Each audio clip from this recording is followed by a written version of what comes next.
When someone visits Giza for the first time, their eyes are inevitably drawn to the lofty peaks of the pyramids. The vast bulk of these monuments can overwhelm the senses, keep our heads in the clouds and our eyes off the ground, where other mysteries can lay right at our feet unnoticed. Walking around the Great Pyramid is hardly hazardous. The pavement is cracked and uneven, but your path is unhindered by rubble. At the Pyramids of Khafre and Menkaure, the experience is the total opposite. The more you look, the more destruction and violence you see. Hardly any of the lower granite casing stones are still in place. What is left is unrecognizable rubble, wrenched down, broken apart, the result of a concerted effort to take the granite and do something very specific with it. By the end of this video, you should have a very clear picture of the purpose of all this destruction, and we should be able to propose a plausible case for what happened with at least some of the granite. In my last video, I tell the story of some intact blocks that were taken by Ramses the Great to the Temple of Ptah in Memphis. But in this video, I will focus on what they did here, on site, at Giza, and why, as sad as this destruction is, it was not the irrational hand of an invader, the anger of an army, or the lazy pilfering of locals trying to source stone for their new garden shed. I will lay out the evidence for two very specific use cases for the granite, and once again attempt to cut through that fog which surrounds these topics. Here is how we will do it. We will start, as I did, with walking around the pyramids and using our own two eyes to observe. Then we will combine those observations with our understanding of history and research, and maybe, just maybe, we will figure out what happened here. I want to be very clear. What I am saying in this video applies singularly and only to the granite laying around the ground of the Pyramid of Khafre. This does not apply to the upper limestone layers, nor is it a general principle to be applied across other pyramids. If we keep our problem narrow and well-defined, we shall have a much better chance of success. I want to start our investigation here, on the southwest corner of Khafre, where I have bookmarked specific stones that I find interesting and pertinent to this topic. We will work our way around Khafre counterclockwise, in case you wish to fire up your own instance of Google Earth and follow along with me. The first thing I wish you to notice as we stand at the corner here is that this field of rubble extends all the way up the western side, but the Google Street View will not let us walk that way. Turning to the right, we see two types of stone before us. On the left is this darker granite with the semicircular bite taken out of it, and on the right we have limestone. We are only going to be looking for granite here, so it's important to notice the difference. Here we see two casing stones in their original location. There are a few left in place on this side of the pyramid, but not many. On the surface of these two stones, we see the zipper-like mark left by stoneworkers. Small grooves were cut into the surface to give a splitting wedge a pocket to fit into. These holes do not appear deep enough to insert wooden wedges to wet with water and split like we see in ancient granite quarries, so I think these were just used to align the tips of multiple wedges at once and keep them from skipping out of place. It sometimes failed, as we can see on the left casing stone where the middle broke out and the top and bottom didn't, and then this stone was considered useless. The fact that after this stone cracked wrong, it was moved on from, tells us for this granite product, the first stage in processing the granite was to split it in half from top to bottom and leave two matching halves. In this case, the full thickness of the stone width was not desired. On the bottom of each of these intact casing stones, we can see something interesting. Compare the right and left stones, and you will see the foot of each stone varies. The left one is much thicker than the right one at the bottom. This was because the final leveling of each casing row was done by removing the bedrock upon which the rock sat, instead of trying to shave away small amounts of granite. Because of this, the bottom row of the casing stones had this vertical flat face at the bottom, which the pavement would have later abutted up to. This is what is called the foot. According to Keith Hamilton's Guide to Khafre's Pyramid, there is some debate as to whether there was a single row of granite at the bottom of Khafre's pyramid or not. Howard Weiss said Khafre had two granite casing stones, about 7 or 8 feet high total, but Maragioglio and Rinaldi say that no uncovered area shows traces of a second granite course. They list several architectural reasons why. The surviving first case granite blocks have their upper face at the same level. The bedding for the second course is horizontal, and does not vary in height. The second step of the nucleus has the same height around the pyramid. Most importantly, the vertical face of the second step runs straight for long edges, which would imply blocks of the same height and depth. They say that would be extremely difficult, almost impossible, if the blocks are granite. Hamilton rightly points out that they were able to do multiple granite rows with ease on Menkare's pyramid, so this factor alone should not be a deciding one. The amount of rubble alone would suggest from a purely volumetric argument that more than one layer of granite was placed. If we did have a second layer of granite at Khafre, the second layer casing stones should have an acute angle and no flat-faced foot, as there would be no need for a flat foot to meet up with pavement as it was required on the lower levels. So, as we are going around the pyramid, we are also looking for stones with an acute angle to see who is right, Weiss and Petrie or Margioglio. And wouldn't you know it, here is one candidate right here. Now, this one isn't perfect when you look at it from the end. We see some breakage, but it doesn't seem like it could have had much more than a tiny vertical face. One stone is definitive of nothing though, so we will keep looking. Maybe you will find some that I missed.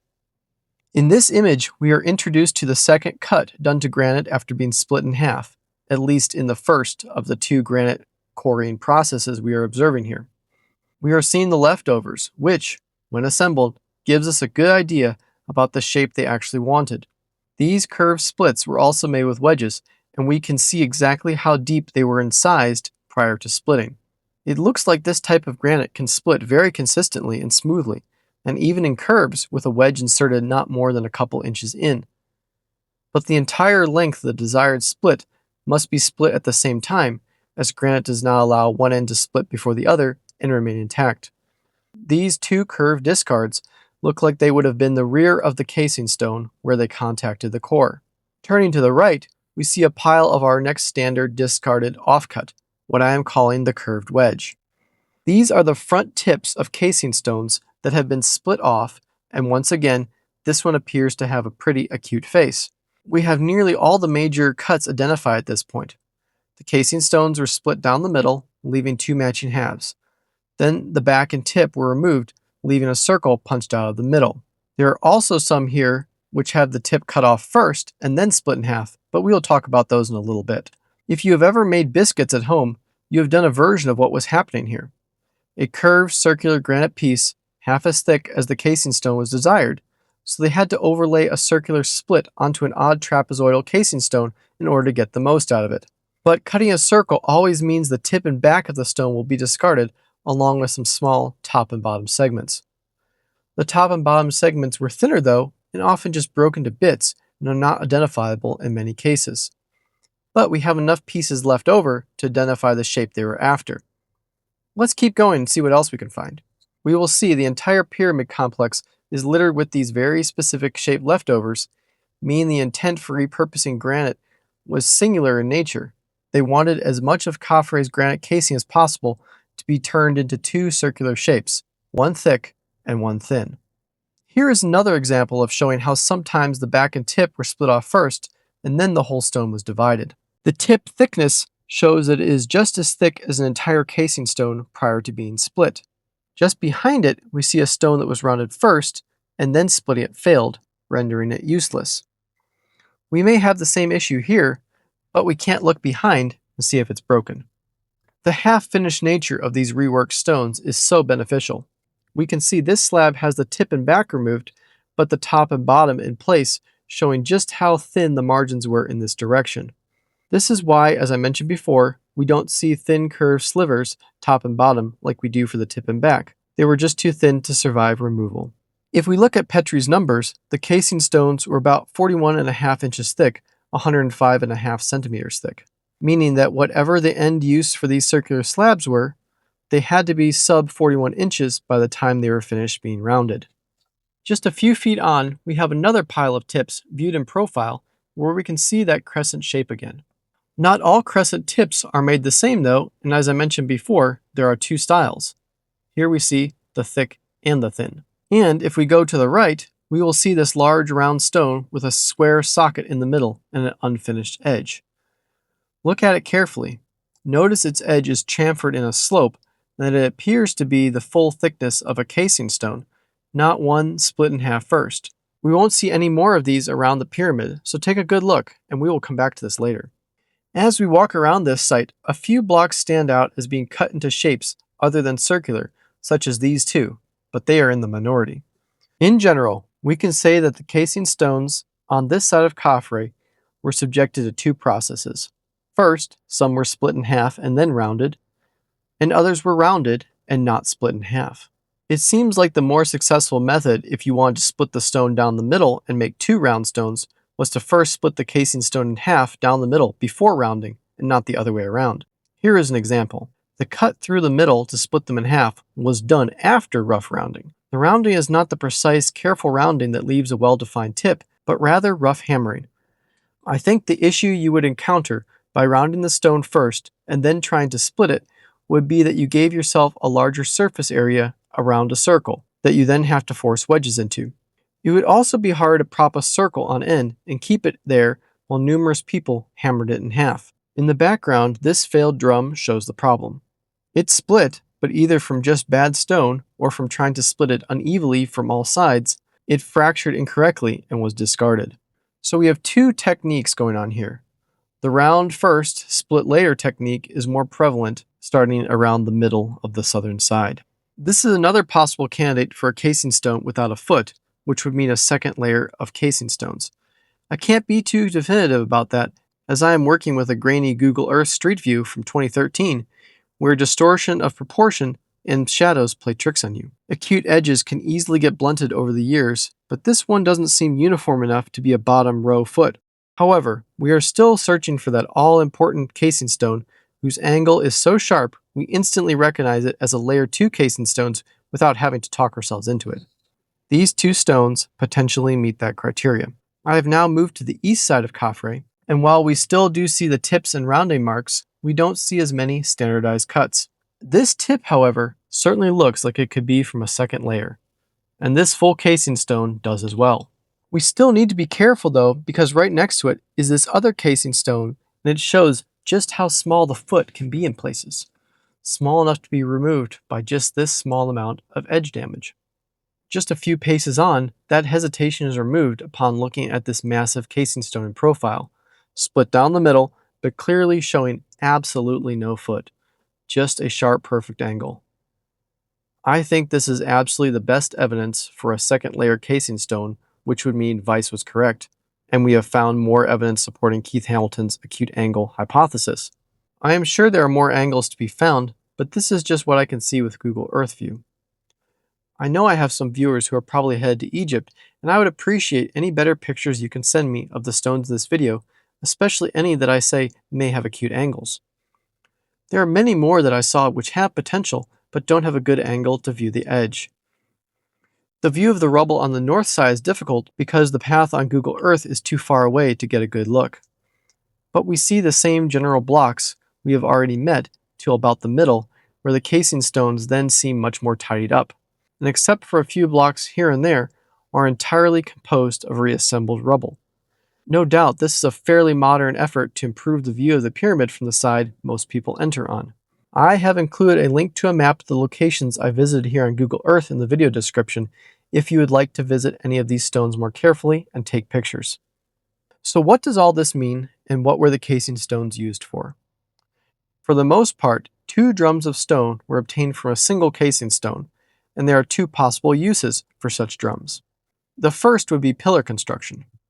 In Egypt, pillars were constructed in several ways. First, they used the monolithic pillar made from a single piece of stone. This is fine for lighter pillars, but large structural ones are very heavy, so many were made from full drums of stone. I made a video back in the day when I was trying to figure out what I wanted to do on YouTube of exploring a quarry in Colorado where drums there were quarried for the pillars of the Lincoln Memorial. The same concept used then was used in Egypt and many other locations. You stack up many short chunks of stone and connect them in the middle with either a metal dowel to span the gap, or, as we see on the Temple of Ptah, one drum will have a socket and the next will have a protrusion to sit in that socket. It sort of reminds me of connecting Legos together with a single socket. For the Giza casing stones to be turned into full drums to be used as pillars presents a challenge. The protrusion side of each drum would mean shaving down the entire side of the granite casing stone enough so that the joint would stand proud of the surrounding surface. Doing this not on site, where careful fitting and centering of the joint is important so you don't have a crooked pillar, would be tough but not impossible. It is certainly also possible to have dowels in the middle connecting each drum to the next, and this method was used as well. I really want to thank the ACETA project for going out of their way to help me find more pictures of joints between pillars, which I'm showing here. Their pictures show there is absolutely no set method of doing this. A third style of pillar construction used in ancient Egypt was the split drum. This style utilized two semicircles put together with crampons or metal in the joint to create one full circle. This was often used because each individual part was then lighter and easier to install. In all cases, after the pillar was erected, final shaping of all the parts as a whole and possible plastering and carving would blend everything together into one seamless, cohesive unit. If we go back to some of those initial curved discard sections and try and match up a circle with the curve, we can see just how little margin there was left. It is hard to match some of them up because Google Street View can greatly skew or distort image perspective, but for the most part, these look like full circles were cut out of each, not a half circle. If a half circle was cut out for use in a split drum, I would think we'd see more discarded shapes that look like this and less that look like this. We have the added evidence of the nearly completed circles also laying around. Based on what I see around the pyramid, I only think full circles were cut out of the casing stones, not half circles. I am not going to try and pin any of this potential reuse into pillars to any specific date or specific project where these stones could have been taken, as I do not have anything firm, but I do have another idea other than pillars that could help narrow down some of these problems, and to understand it, we need to think very hard about what else granite circles could be useful for. Looking at pillar construction around Egypt, these thin ones bother me. Cutting a full thickness circle into two pancakes of stone does not seem to match with pillar construction. You want the stones thick enough to be pretty firm together just from weight alone, and then the doweling helps keep them from shifting. You don't want to split an already manageable stone even thinner than needed just to stack them back together, so something else is at play here. To try and crack this problem, we need to think outside of common pyramid building practices to the broader context of where Giza is located in the country and what natural resources are close at hand. Researchers have patterned the hard stone deposits of Egypt, and in northern Egypt around Giza and Cairo, those were restricted mainly to basalt, of a type and quality really only suited and used for construction purposes. What then is the round item that needed to be made out of a hard stone in northern Egypt, which is not a pillar, and the granite of Giza was the closest and best option? Behold the humble millstone, round like a pillar drum, but different in enough ways to be a candidate for what we see here at Giza. There are still millstone quarries on Elephantine Island in Aswan, where many examples of mills have been found. Now, there are many types of mills and millstones used through early dynastic Egypt and onwards, but in Egypt, rotary millstones like the ones we are familiar with an upper and lower stone, are not very well documented in the Pharaonic period. A reasonable time period for introduction is Roman to late antique, while some textual evidence may push specialized rotary mills to the late Ptolemaic period or early Roman period. Those early dates would rely on a somewhat forced reading of Diodorus Siculus, not firm evidence from archaeological sources. The best archaeological evidence for true upper-lower rotary millstones comes later. Carol Meyer's work at Bir Farawakir is important because the site is a 5th and 6th century Byzantine Coptic gold mining town, and she says that both the upper and lower stones of numerous rotary querns or millstones were found there. She also explicitly says that rotary mills are considered a late Ptolemaic or Roman introduction, while earlier millstones were flat or concave. Additionally, we read in Tools and Weapons by Flinders Petrie, quote, "Rotary milling was not used in Egypt until later times. The granite columns of temples have been mostly cut up for heavy millstones, and at present the circular quern is of regular Bedouin mode of corn grinding. Neither of these are yet proved to be older than the late Roman period and are probably of Arab age." End quote. Now let's go back to Giza and take a look at those very specific stones which could fit this category. This large slab that I said we would come back to has some nice tapering at the edges and rounding. What I find really interesting is this big square socket in the middle. Now, a square socket alone does not equal a mill or grindstone, but it does make it less likely for a pillar of a drum. Here's a large piece that I think was probably used as the base for a runner or edge mill, a mill where a heavy stone is rolled in a circle, usually to smash olive oil. Back to the Giza stone, if we could see down into the socket, we could tell if it stopped a few inches in. If it does, we most likely have a drum segment, probably the very base from which the rest of the pillar would be built. If this goes all the way through, we move more toward this being the top or runner stone, or the circular stone from an edge mill. In mills with matched top and bottom stones, the top one spins and is called the runner stone, and the bottom or bed stone is stationary. Since rotary action must be applied to the runner stone, a hole is cut all the way through to both accept the driving shaft and as an entrance for the grain to go in. I have a small countertop grain mill in my house, and it operates on the same idea, just at a smaller scale. Grain in the top stone spins. Because the grain has to enter via the top and be forced between the stones, if the hole doesn't go all the way through, it's not a millstone. But that leaves us with many matched pairs of stones, too thin to be pillars, left in various stages of completion. Could these have been intended to be matched pairs of millstones from the late Roman or early medieval period? I think so, and here's my overall logic for what we are seeing here. The circular pieces where the full thickness of the tip are lopped off are gone. They are not at Giza. They were cut out very cleanly and neatly in many cases, and point to probably the same period where Ramses II took some of the casing for the Temple of Ptah, as discussed in my previous video. It is likely some of the drums carved out of Khafre's casing ended up in Memphis, but that's just my opinion based on what I've seen at the Temple of Ptah. The actual size of the drums would need to be measured as under 41.5 inches, 105 centimeters, the height of the casing stones as Petrie measured them. So whatever the rationale about robbing the stone from Giza was, it seems they knew exactly what they were doing with many clean splitting marks and successful drums cut. Remember, just because Ramses probably took a few stones from Khafre for the Temple of Ptah does not mean we can pin the wholesale removal of all this granite to him or to the same time period. The skill in removal suggests that it was around that time period, or at least a time period in which the Egyptians were constructing new pillars from red granite. Then we have the second phase of granite removal, where less skilled workers awkwardly tried to do as the others had done, roughly rounding the casing stones and attempting to split them from millstones. This second effort appears to be far less successful, with many stones left halfway done. I say less skilled because look at this example. We see the top and bottom slabs were rounded independently of each other. The angle of the edge of the stone shows the bottom rounding undercuts the upper one, meaning the stone was not skillfully split all around at once. The zippered wedge marks cut over the rough rounding, showing that either several stages of rounding and splitting took place, or just a final phase that ultimately failed. This is truly a so-called tale of two industries, one skilled and one not so skilled working the same area for stone.